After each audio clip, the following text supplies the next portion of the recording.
Welcome back to another episode of Horror Galore. As you can see, Shaun of the Dead. Now, Shaun of the Dead is not exactly a horror movie. Come on. It's a fucking comedy. But it's got zombies in it, so it automatically, by definition, is a horror film. Which means that Twilight is also a horror movie. But anyway, Shaun of the Dead, absolute great film. It's funny where it needs to be funny. It's goofy when it, wants to, and basically it's goofy all the time. But it's a good film.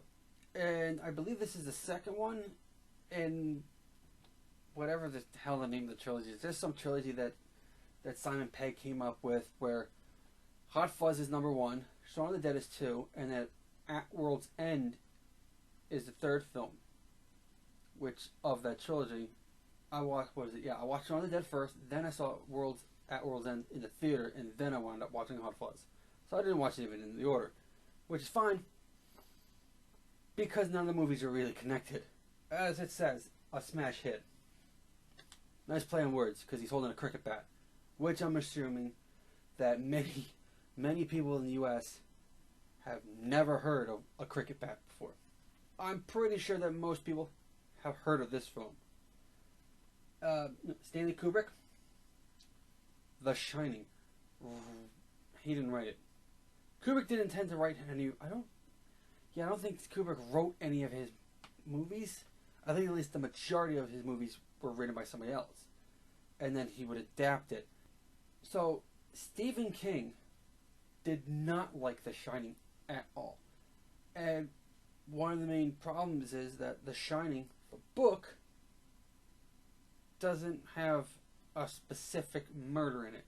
As far as I know, there's no murder in it at all. But Kubrick is like, it's a horror movie.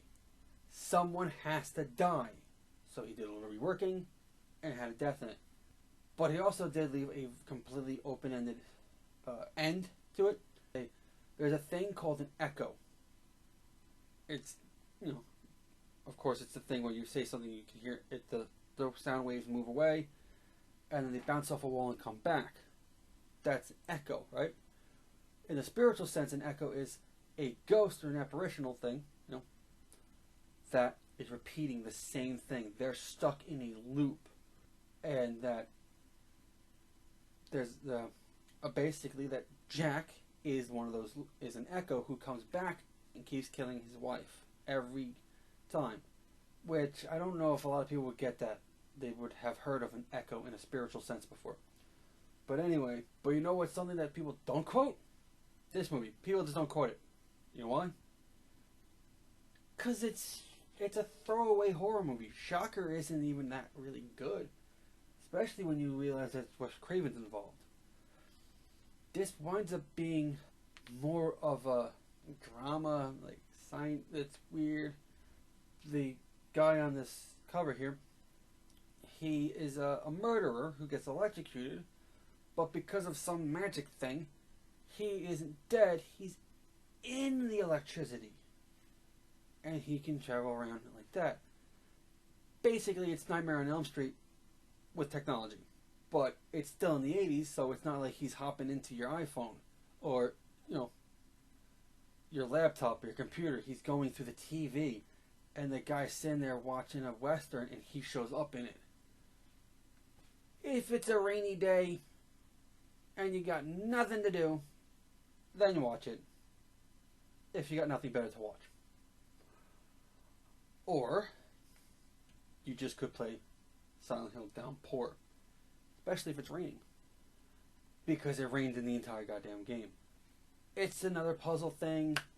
So I had the same problem with Aliens. Got to a point. No idea what I'm supposed to be doing. Can't figure it out. So I stopped. But what I did play, the parts of it that I did play, I could say it wasn't enjoyable. It was just boring. I was just bored walking around trying to figure out what the hell to do.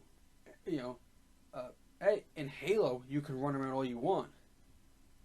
But if you take too long to get somewhere, you'll get a waypoint. You'll get told, or you gotta go over here. This doesn't even do that. And I don't understand why game developers don't do that. To stop you from being lost in the game. So, we have now completed the S's. Now we have to move on to the T. Now the first one is The Terror, starring Jack Nicholson and Boris Karloff, although I don't know why the hell he's not mentioned up there. Boris Karloff, the guy that plays Frankenstein all the time, he's in this, and this is, I think it's either his third to last or second to last film that he's ever in. And Jack Nicholson is still very unknown. I think this may have been one of his first starring roles. But he plays a French captain, Antoine. Although they don't call him Antoine, they call him Anton. Or Antoine. It's very Antoine. Because you got an old English guy talking to an American, and none of them have French accents. None of them are trying to have French accents. Why do they need French accents? Because it takes place in France. So, Captain Antoine is lost, and he finds a castle. And then the movie takes place. The first time I saw this was on VHS. This one, I borrowed the VHS from an ex-girlfriend, but after we were exes already. And then recently, last month actually, as of recording of this film, last month I got it. I found it on Amazon and got it and watched it on DVD. And it was just as enjoyable as the original time I saw it, with that same issue that, why, if he's a French commanding officer, how come he doesn't even have a French accent? Although, they do have a glass of cognac in it. Like, they drink cognac in it. But one movie I'm not kidding about is this film, or the one that you're going to see later. The Texas Chainsaw Massacre, this is not the remake. That movie is shit. Shit.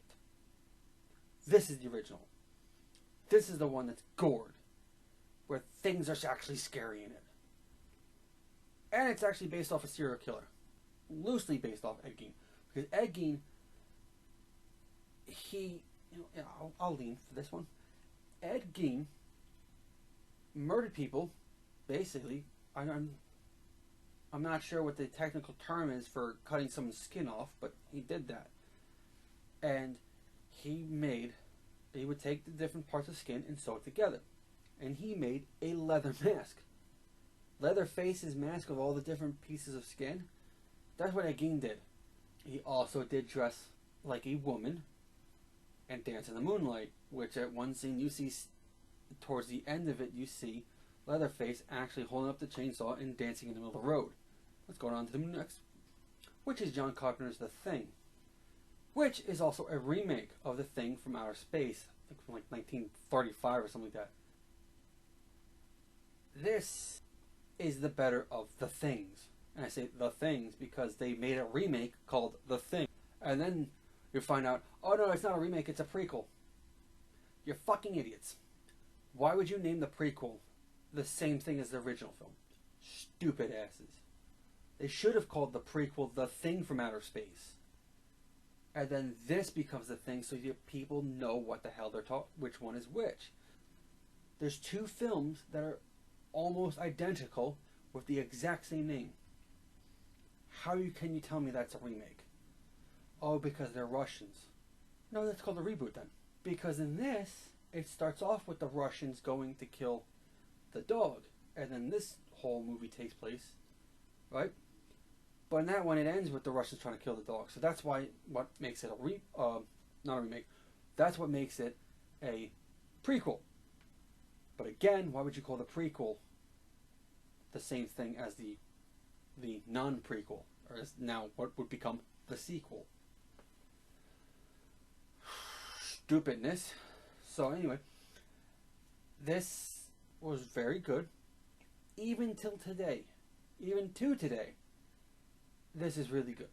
It's not even a slow pace, or it starts off slow and picks up speed, and it's basically, after 15 minutes, it's fast paced. And you really don't know who is infected and who's not, even if you're trying to keep count. Well, people just walked out. You don't know what the hell happened, because you, the viewer, don't even know who the killer is, really. Because you don't know who's infected. And when it ends, You still don't know if Keith David is infected or not, because that's the general consensus is Keith David's character is actually infected, and that Kurt Russell is also infected, but they're pretending to be humans, so then they don't realize that they're both on the same side because they won. That's supposed to, apparently, that's supposed to be the actual ending. But it's not explained, which means it's open ending. And I honestly believe that to be a complete hypothesis. I think the actual ending is that they're both not infected, but because of paranoia, they think the other one's infected. I think that's how that ends. And I think that's how this one ends, but not before you give me a like on this video and a comment if you feel like it. You can follow me on Instagram and Twitter, and if you want to support the channel, which is very much appreciated, you can do that on Patreon. You drop me some change on Patreon. And till the next one, thank you for watching. Goodbye.